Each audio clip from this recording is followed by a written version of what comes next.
Hey gang, Joyce with Skip and Kaz Farms. My next chore for today is going to be to trim my, what I call the 25 willows. These are purpurea type of willows. They are deer resistant. You can use the willow bark for medicinal purposes. Willow bark is where the original aspirin came from. I've talked about it in the past, but it's been a while.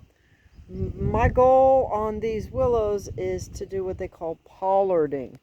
Most people, when they grow willows, they let a bunch of sprigs come up from the bottom, and they just cut everything around.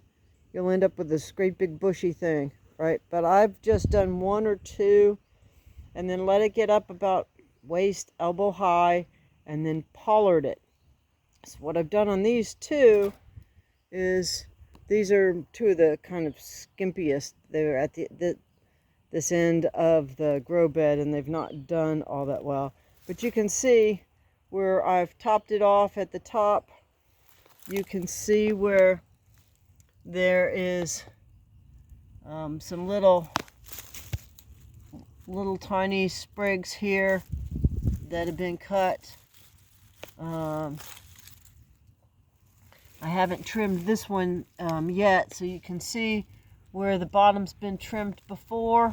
You've got the bigger branches, then you've got these little tiny ones this year, and there's not really much growth on the stem. And then on this one, you can see as you grow up, where I pollarded it was a little bit higher, and you can see it's making this bowl shape of a bunch of branches, and it's going way up about 7-8 feet. So what I'll be doing is trimming those little ones off the bottom and trimming these here. There's a word for it. It's not stump, but it's something kind of like that. And what I'll do is I'll trim each of these branches either as close as I can or just above the first bud, which will give it an opportunity to make another one. So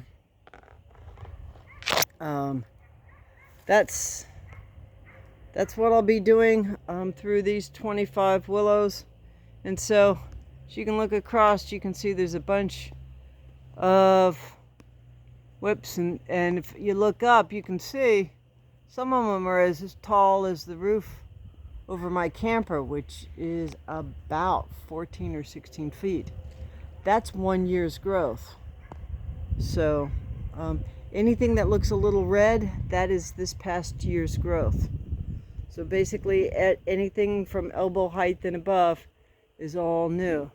And these are still young plants, and they're still in soil that's not very healthy.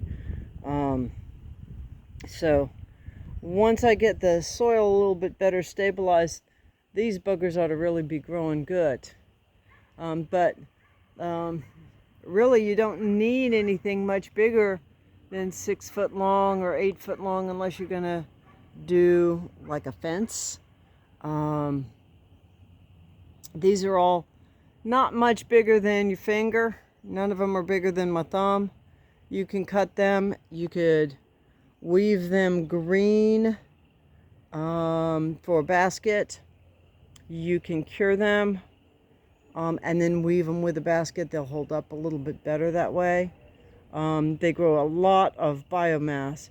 This is an absolutely perfect feedstock for doing biochar, as well as in medicinal purposes. So with that, gang, I'm gonna make this short and sweet, and I'm gonna get back to work, and we're gonna trim these up for the growing season for 2026. Till then, whatever you do, just keep chasing the dream, and blessings for the day. Talk at you later, gang.